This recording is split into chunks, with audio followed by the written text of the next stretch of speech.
Hello Tanzania, naitwa Sterling Makoti, Mr. Samaki. Siku hizi wananiita Makoti, ndugu yake na Slay Miogo.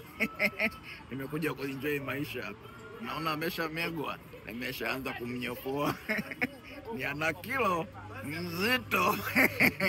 Ukija hapa ujipange. Samaki mmoja kwa Slay Miogo, unakula watu 9. Nipe na miogo. Enjoy.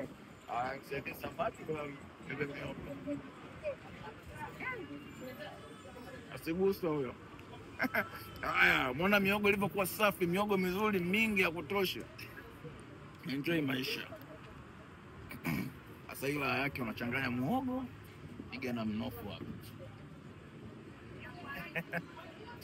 Ayonaje? Slay Miogo hapa. Umetisha, kubali sana.